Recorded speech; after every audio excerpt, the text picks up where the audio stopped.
Harut और Marut कौन थे, बाबुल का कुआं कहाँ है और हारूत और मारूत का जादू किस तरह का था। ये वो पुरइसरार सवालात हैं जिसके जवाब तो बहुत हैं और लिखने वालों ने भी बहुत कुछ लिखा है, लेकिन उन किस्से कहानियों में हकीकत को तलाश करना गहरे समुंदर से मोतियां निकालने के बराबर है। हारूत और मारूत के मुताल्लिक बुनियादी तौर पर दो तरह की रिवायतें मिलती हैं।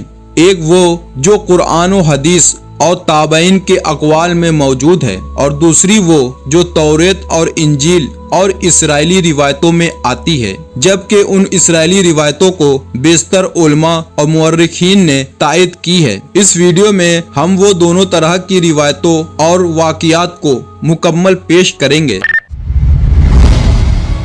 रिवायतों के मुताबिक हजरत इदरीस अलैहिस्सलाम के जमाने में एक मर्तबा आसमान और जमीन के दरमियान से पर्दे को हटा दिया गया तो फरिश्तों ने जमीन में आबाद इंसानों को देखकर ताज्जुब किया और बोले, या रब्बुल आलमीन, हम तो गुनाह के करीब भी नहीं जाते, जबकि ये बनी आदम गुनाहों में इतने मुब्तला हैं। अगर हम उनकी जगह होते तो कभी तेरी नाफरमानी न करते। अल्लाह ने इरशाद फरमाया, इंसानों को गुस्सा और सहवत दी गई है, अगर ये चीजें तुम्हें दी जाएं तो तुम भी इसी तरह गुनाह में मुलव्विस हो जाओगे। लेकिन फरिश्तों ने कहा, हम ऐसा हरगिज न करेंगे। लिहाजा अल्लाह के हुक्म से फरिश्तों ने अपनी जमात में से दो बेहतरीन और इताअत गुजार फरिश्तों को चुन लिया, जिनका नाम हारूत और मारूत था। अल्लाह ने उन दोनों फरिश्तों में इंसानी फितरत और सहबत डालकर दुनिया में भेजा। वो शहर बाबुल में दो खूबसूरत इंसान बनकर आए और काजी के काम पर मुकर्रर हो गए, जहाँ वो लोगों के दरमियान फैसला किया करते थे। एक दिन उनके पास एक औरत अपना मुकदमा लेकर आई और कहा उसका शौहर उसे बहुत परेशान करता है। हारूत और मारूत ने जब उस औरत को देखा तो वो उसकी खूबसूरती और हुस्न से मरऊब हो गए और उस पर आशिक हो गए। उन्होंने उस औरत से जिना की ख्वाहिश की तो औरत ने उनसे कहा, तुम्हारी ये ख्वाहिश तभी पूरी करूंगी जब तुम बुत की पूजा करो, शराब पियो या मेरे खाविन को कत्ल कर दो। हारूत और मारूत ने शराब नोशी को छोटा गुनाह समझकर पी लिया और नशे की मस्ती में दो और कबीरा गुनाह कर बैठे।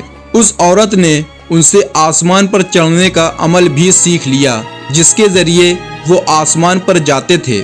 जब वो औरत इस अमल के जरिए आसमान पर गई तो अल्लाह के हुक्म से उसे सितारे की शक्ल में मश्क कर दिया गया।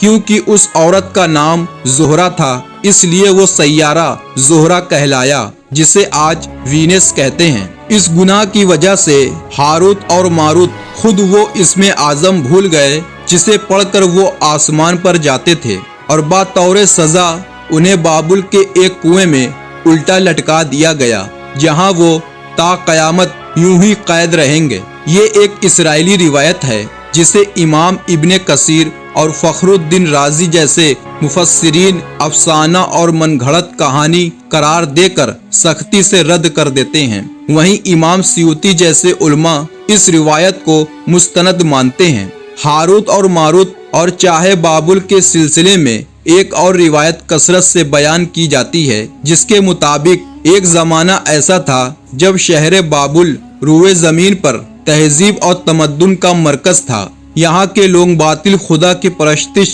किया करते थे। ये लोग अपनी किस्मत उनसे वाबस्ता समझते थे, इसलिए इल्मे नुजूम और इल्मे फल्कियात में बड़े माहिर थे।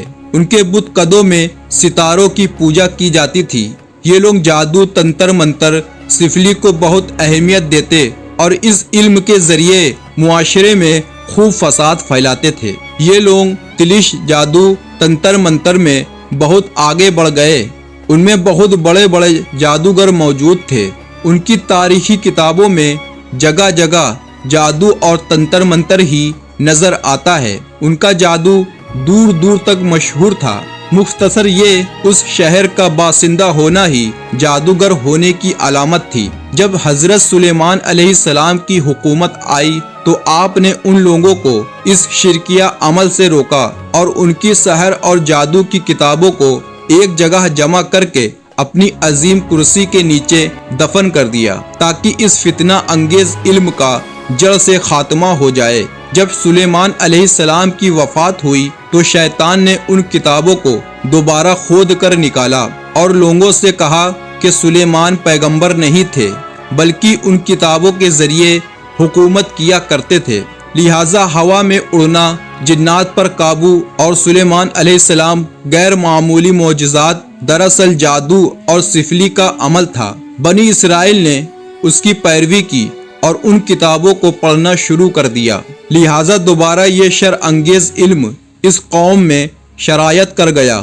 اللہ نے سلیمان علیہ السلام پر لگائے گئے الزام اور تہمت کی نفی کرتے ہوئے سورہ بقرہ میں فرمایا ہے، اور انہوں نے اس چیز کی پیروی کی جو شیطان سلیمان کی بادشاہت کے وقت پڑھتے تھے، اور سلیمان نے کفر نہیں کیا تھا لیکن شیطانوں نے ہی کفر کیا تھا۔ لوگوں کو جادو سکھاتے تھے اور اس چیز کی بھی جو شہر بابل میں ہاروت اور ماروت دو فرشتوں کو اتارا گیا تھا، اور وہ کسی کو نہ سکھاتے تھے جب تک کہ یہ نہ کہہ دیتے ہم تو صرف آزمائش کے لیے ہیں، تو کافر نہ بن۔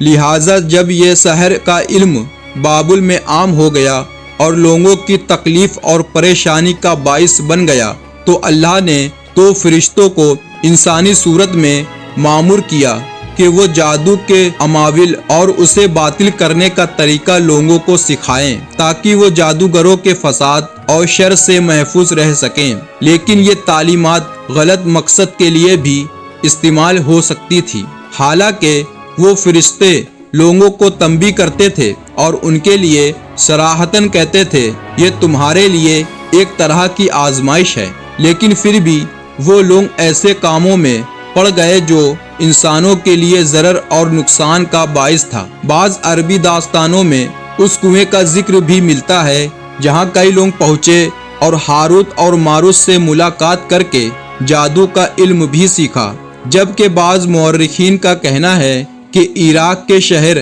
حلہ کے قریب ایک خنڈر میں موجود ایک قدیم کنواں ہے جہاں سے بابل کی سرحد شروع ہوتی ہے۔ یہ اس کنویں ہی کو چاہے بابل قرار دیتے ہیں۔ بہرحال یہ واقعے سے یہ سبق ملتا ہے کہ سفلی اور جادو ایک شرکیہ عمل ہے، مگر یہ کہ اس کا استعمال فساد شر پسندی کے خاتمے کے لیے کیا جائے۔